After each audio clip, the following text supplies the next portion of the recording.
Buenas, ¿cómo les va? Hoy no tengo la cámara, es muy temprano, así que no hay ni siquiera luz normal, pero bueno, igual quería hacer un pequeño video, algo relativamente rápido. Y bueno, el objetivo del video en realidad era tratar de recordar un poco algunos de los temas fundamentales o básicos cuando nosotros programamos o cuando desarrollamos aplicaciones o escribimos código. Eh, Especialmente cuando hablamos de programación orientada a objetos. Esto hacía tiempo que lo quería traer, principalmente porque últimamente he estado viendo algo que es normal, que nos pasa a todos cuando desarrollamos y cuando aprendemos una forma en particular de desarrollar y empezamos a trabajar con otros lenguajes o con lenguajes que nos permiten la programación orientada a objetos, pero que no necesariamente empezamos a aplicar los principios reales o los principios fundamentales de este tipo de programación. ¿Y qué quiero decir con esto? Que cuando normalmente nosotros aprendemos a desarrollar, independientemente de quién nos haya enseñado, dónde hayamos estudiado, normalmente lo solemos hacer con una forma, diríamos, instintiva, como siguiendo un flujo de programación.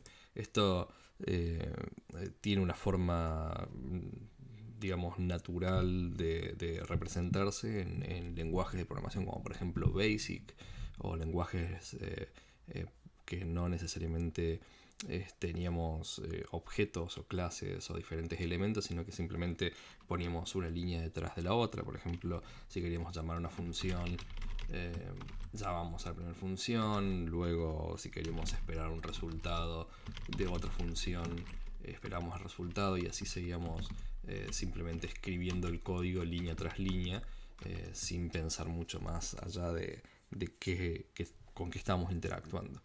Y y bueno, justamente cuando nosotros hablamos de programación orientada a objetos, lo que siempre sale en cualquier conversación o incluso para reclutadores y demás es los famosos pilares de la programación orientada a objetos. Voy a expandir un poquito esto.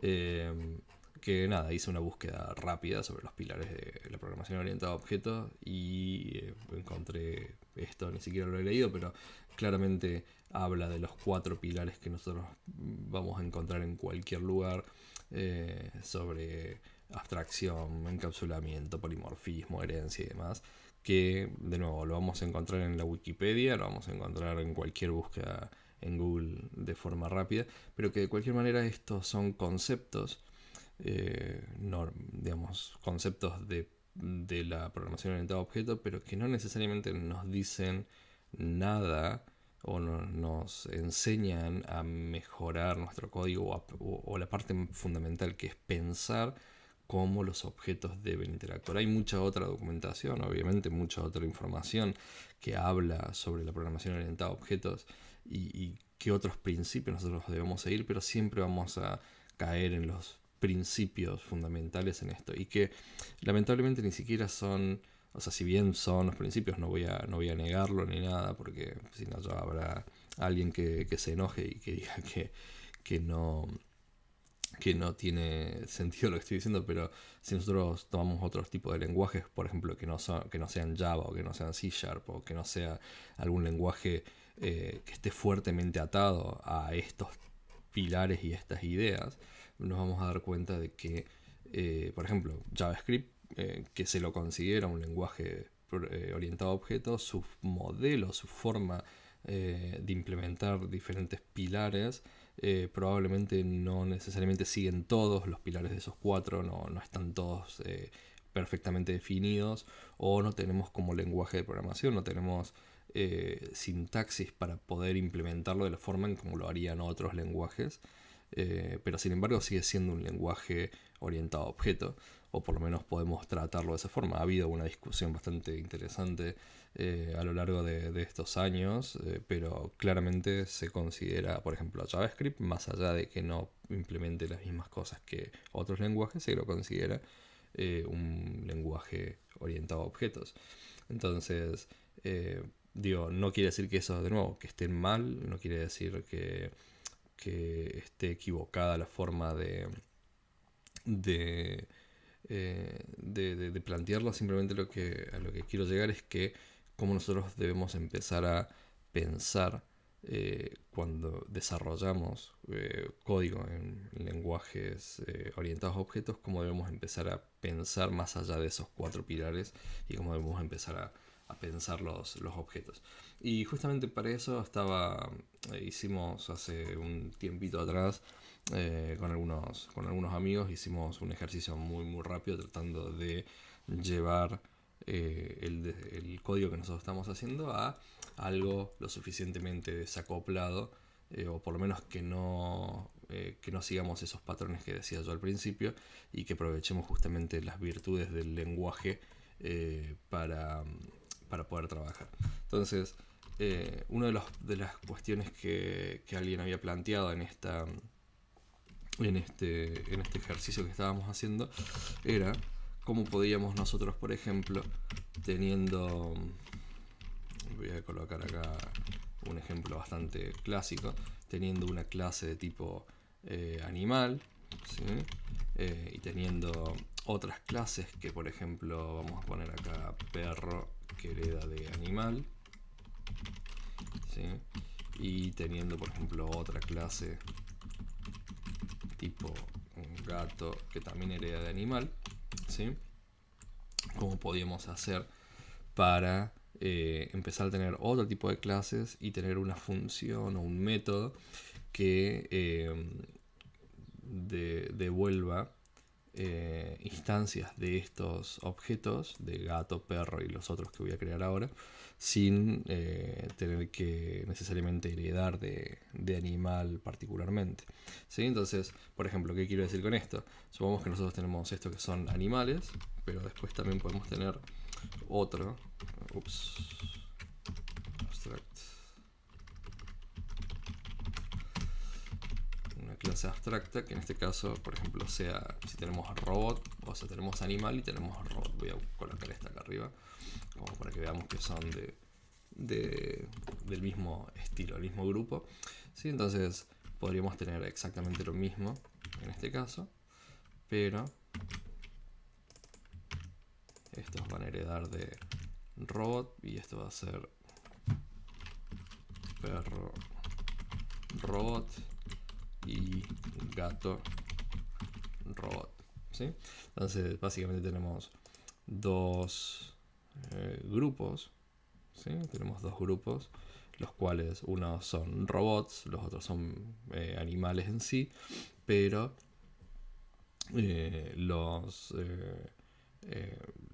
digamos, son tipos completamente diferentes, heredan de tipos completamente diferentes, pero lo que nosotros queremos hacer en cierta forma, es tener alguna clase o alguna función que nos construya o que nos devuelva instancias. Voy a poner acá public, que nos devuelva instancias de algo, por ejemplo, de animales, ¿sí? Y construir animal, ¿sí? Y que dependiendo que nosotros le pasemos, podamos obtener un tipo de animal o otro tipo de animal. O sea, ¿qué quiero decir con esto? Que nosotros podríamos tener acá, deberíamos poder devolver, por ejemplo, un nuevo perro, ¿sí? Un nuevo objeto perro, o un nuevo gato, o, y aquí es donde entraba el dilema, un nuevo, por ejemplo, gato robot, ¿sí? Entonces, ¿cómo podríamos conseguir eso? Y acá es donde entra un poco la idea de, digo, más allá de los pilares o de la introducción que hice, cómo podemos hacer que si nosotros empezamos a pensar más allá de esos pilares, más allá de la programación probablemente estructurada que solemos aplicar, o sea, esta que vamos paso a paso, línea a línea, simplemente ejecutando elementos, cómo podemos empezar a pensar en estas clases, en estos elementos como objetos reales y cómo interactúan entre ellos. Entonces, una de las primeras cosas que planteamos fue empezar a usar tipos genéricos. Entonces nosotros podríamos decir que en este caso construir animal lo que tiene es un genérico, o sea, vamos a recibir un genérico. Te comento para que no tengamos error, voy a simplemente retornar null. Entonces si nosotros venimos acá y decimos construir animal, lo que podemos decirle dentro de ese genérico es que, por ejemplo, sea de tipo gato, ¿sí? Y esto lo que va a hacer es que si bien esto va a ser de momento tipo animal, lo que tenemos acá es el tipo de objeto que queremos construir, el tipo de elemento que nosotros estamos diciendo, por ejemplo, perro, gato, perro, robot o lo que fuese, que queremos construir. Entonces, acá lo que podríamos hacer, esto obviamente lo vamos a poder mejorar mucho, es, por ejemplo, podríamos decir si el tipo T que tenemos acá es igual a, por ejemplo, a el tipo gato, ¿sí? Entonces retornamos un nuevo gato, ¿sí? Entonces, en este caso, lo que vamos a tener para esta situación es que al pasarle este tipo, o sea, este tipo de dato, verificamos que los dos sean iguales y obviamente estamos retornando un nuevo tipo o un nuevo objeto que sea de tipo gato. De nuevo, esto es totalmente cuestionable, ¿sí? Porque nos va a forzar a tener para cada uno de los tipos. Supongamos si nosotros decimos perro, vamos a tener que tener otro que sea perro, ¿sí? Y obviamente como no todos los caminos retornan algo, entonces vamos a terminar teniendo algo acá al final que retornar cuando no se cumple ninguna de estas características. Lo cual, obviamente, de nuevo, este código no es el ideal, no deberíamos hacerlo así, hay formas de mejorarlo, pero la idea es que planteemos un poco la idea general. Pero bueno, en este caso, si nosotros con esto, si nosotros tenemos algo por el estilo, por ejemplo, resultado 2, y le decimos perro, ¿sí? Entonces lo que vamos a tener es ahora ese perro en resultado 2, o sea, vamos a obtener ese valor en resultado 2. Entonces voy a simplemente vamos a simplemente agregar acá, podríamos agregar, por ejemplo, en esto podríamos agregar una función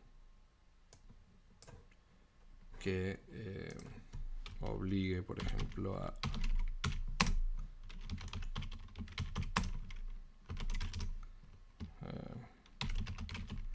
vamos a simplemente llamarla mensaje, ¿sí? Que nos obligue un poco a implementar esa función en cada uno de estos casos. No sé si me va a dejar, sí, bien. Ahí vamos. Entonces podríamos decir entonces perro, y esto es gato. ¿Sí? Entonces si nosotros le decimos resultado mensaje y el resultado 2 mensaje, si no cometí ningún error, deberíamos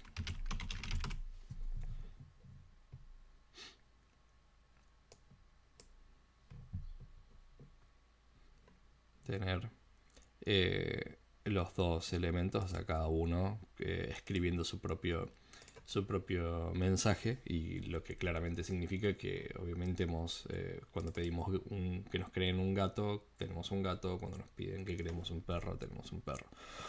El problema obviamente es qué pasa con estos dos, que son completamente distintos. O sea, nosotros nos podemos agarrar y decir simplemente si el tipo T es un perro robot. O sea, podemos hacerlo claramente ahí, pero le decimos que nos cree un perro robot, lo cual obviamente nos va a generar un error porque no implementa el tipo y animal. Sí, que claramente es un problema. O sea, no podemos implementarlo. Digamos, uno de los caminos sería agarrar y hacer esto acá, pero obviamente no tiene mucho, o sea, no tendría la parte interesante, que es que nosotros queremos específicamente que este perro robot herede del robot, porque podríamos necesitar alguna particularidad que tienen los robots que no tienen los animales, y por lo tanto necesitamos que esto funcione de esta forma. ¿Sí? O sea, no es simplemente convertir este perro robot en un animal. Además, si lo empezamos a pensar justamente desde el punto de vista de orientación a objeto, y uno de estos conceptos que nos dice de que los objetos dentro de nuestros programas son una representación de el mundo real, ¿sí? Podemos ver los objetos de esa forma. Entonces no podríamos, digamos, de forma lógica no podríamos decir de que un robot o un perro robot es un animal, sino que obviamente es un robot. Entonces no podríamos hacer ese cambio, o no nos resultaría. Entonces, la pregunta acá es: ¿qué hacemos para poder solucionar este problema? Y si nosotros empezamos a imaginarnos cómo funcionan la jerarquía de herencias en los lenguajes orientados a objetos, vamos a entender de que esto se transforma en una pirámide, ¿sí? O sea, donde tenemos en la punta, en la parte superior, tenemos aquel objeto del cual todos van a heredar. En este caso, en el caso de C Sharp, particularmente, ese objeto, el que todos heredan, es object, en este caso, ¿sí? Entonces, eso estaría como en la punta superior de la pirámide, y luego desde ahí empiezan a derivarse o a crearse nuevas clases que van heredando cada una de las otras hasta crear justamente una especie de pirámide. eh, con una base bastante amplia, de la cual, bueno, van heredando otros. Entonces, la forma que normalmente, o digamos que podríamos darle solución a este problema, es creando justamente algo del cual nosotros empecemos a heredar o empecemos a implementar, en este caso. Entonces, eh, para esto, nosotros en ese momento nosotros lo resolvimos de esta forma. Creamos una, creamos una interfaz, ¿sí? Que en este caso se llama eAnimal, o podríamos ponerle otro nombre para que no se confunda con esto y que tenga representatividad para tanto para robot como para animal. Pero bueno, le voy a dejar eAnimal para no invertir mucho tiempo pensando en un cambio de nombre, que generalmente siempre son lo que toma más tiempo. Y vamos a mensaje, voy a crear simplemente la función que vamos a tener en todos estos casos, ¿sí? En todos tanto en robot como en animal. Entonces, una vez que tenemos esto, lo que vamos a decir es que esto hereda de eAnimal. Ups, tengo un teclado movido. Animal, ahí va.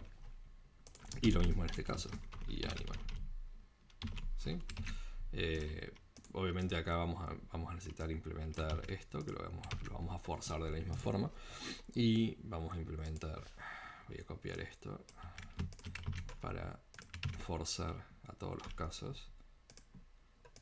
Gato robot, este caso es perro robot y gato, ¿sí? Entonces, esto sería como nuestra interfaz, sería como la punta de nuestra pirámide, en la cual tenemos dos elementos siguientes como base, o sea, como el siguiente nivel, perdón, donde tenemos animal y robot. Y en la base, en la parte más baja, tendríamos perro, gato, perro robot y gato robot, ¿sí? Entonces tenemos esa pirámide armada. Ahora, ¿qué hacemos con esto? ¿Sí? O sea, en este caso seguimos teniendo exactamente el mismo problema. Entonces, obviamente lo que sería relativamente obvio es que en vez de devolver animal o animal, lo que vamos a devolver es eAnimal. Y lo cual ya tenemos, o sea, vemos que no tenemos ya errores. ¿Por qué? Porque si bien gato, perro, perro robot heredan cada uno de su propia clase abstracta. Esa clase abstracta también hereda de esto que tenemos acá, entonces de esta interfaz. Por lo tanto, eso nos permite justamente poder devolver cualquiera de estos elementos sin mayor problema, ¿no? Entonces vamos acá, voy a agregarle un resultado más y ahora vamos a decir perro robot, ¿sí? Entonces resultado 3 y vamos a ejecutarlo. Entonces ahora deberíamos tener los 3 elementos y pudiendo devolver la misma función, pudiendo construir los 3 elementos que hemos armado.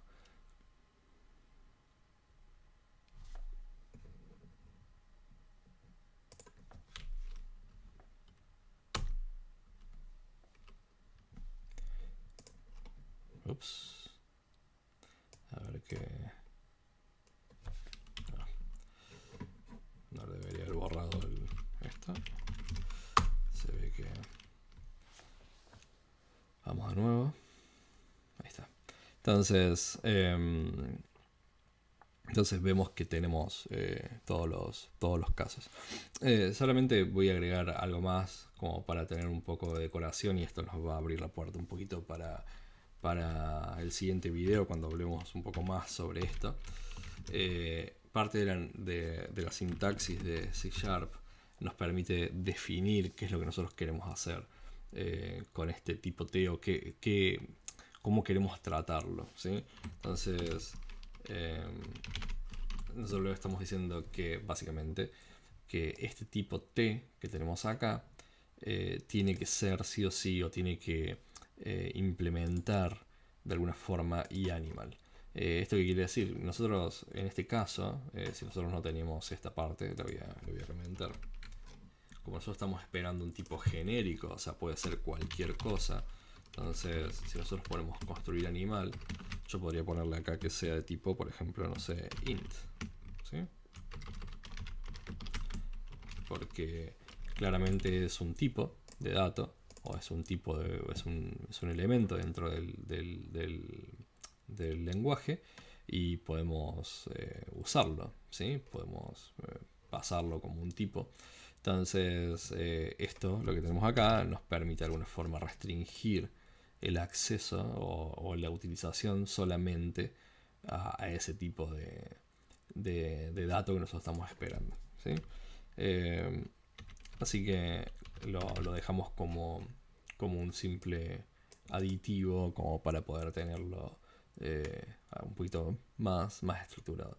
En el próximo video que suba sobre esto, vamos a ir un poquito más allá y vamos a ver por qué terminamos haciendo todo esto, cuál es el beneficio de hacerlo, más allá de algunas cosas que ya hablé, pero principalmente tratando de poner en comparación con otro tipo de modelo de programación, podríamos decir, que es más, lo nombré por ahí, más estructurado, podríamos decir, o sea, donde simplemente vamos escribiendo una línea detrás de otra y no tenemos ese concepto de objetos, y no vemos los objetos de esa forma. Así que bueno, nada, espero que les haya gustado, espero que les sirva y nos vemos en la próxima. Chao.